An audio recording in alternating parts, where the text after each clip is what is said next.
Hi everybody, a little garden tour update.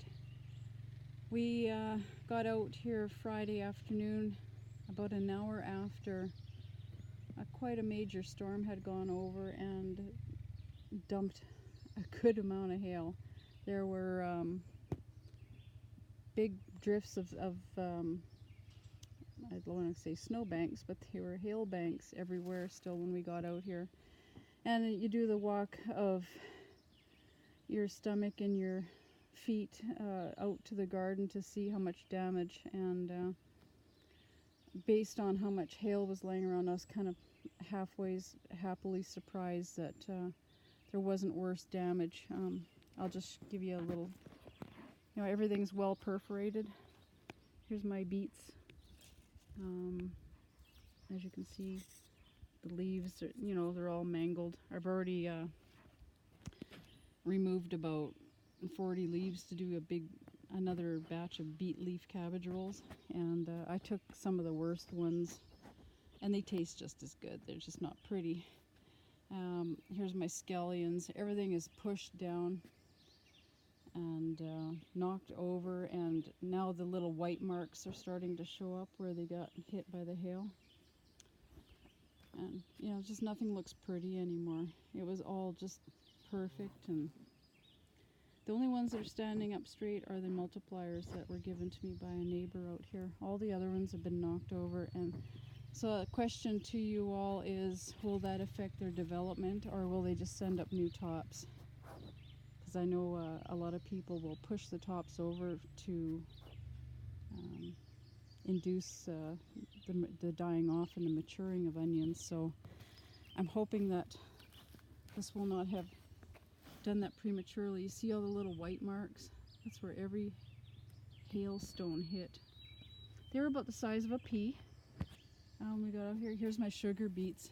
They're quite mangled up too. Boy, they were pretty. Everything was so pretty. Celery and carrots. Carrots did okay. They didn't seem to bother them one bit. Just the bigger leaf things. Here's my carrot in a bottle. He survived, yay! Chamomile. My peas were a little marked up. They seem to fare a little better. These are my shelling peas. More celery.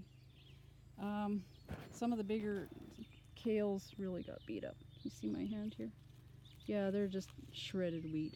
I was gonna do we've had two quite good pickings off of them already, but I was going to do a real major pick for market, and I don't know if I can.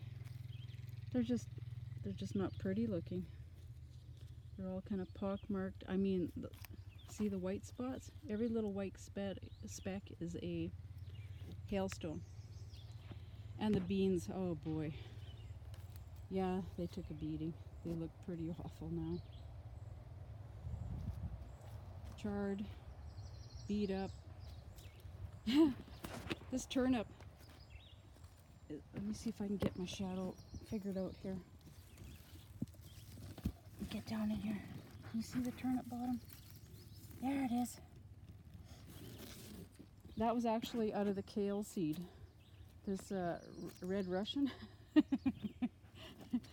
I went, that looks like a turnip. Well, it was. Oh, more onions. More beat up. This is some kale I've planted in to kind of fill in the bald spots here. Oh, the poor beans. Boy, they got beat up bad. And they're looking a little rough.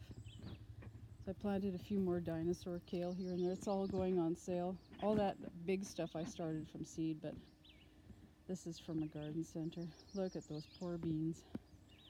But one thing I was most worried about was William Jr. Oh, and there he is. All the way up. William is now about 43 inches tall as of today. And he is well perforated. Look at those poor leaves. Oh. But he is almost to my chest. Hi, William. And then the others. Don't look at the weeds here. Oh my goodness, this is the bottom of the garden where the mint spreads in. We water out of the lake, and we bring in mint and stinging nettle The water is highly nutritious, but boy oh boy, you get what you get. More poor beans. And anyways, that's a little quick tour of the damage mainly. This is just the upper garden. The lower garden, well, it fared about the same. The squashes are all very perforated, and I've got, what do you call it, broccoli under there. It looks like it's bolting. It's probably too warm. But anyways,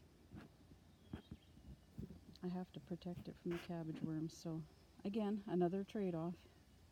Anyways, happy gardening, everybody. Hopefully your gardens remain hail-free for the year. Talk to you later. Bye.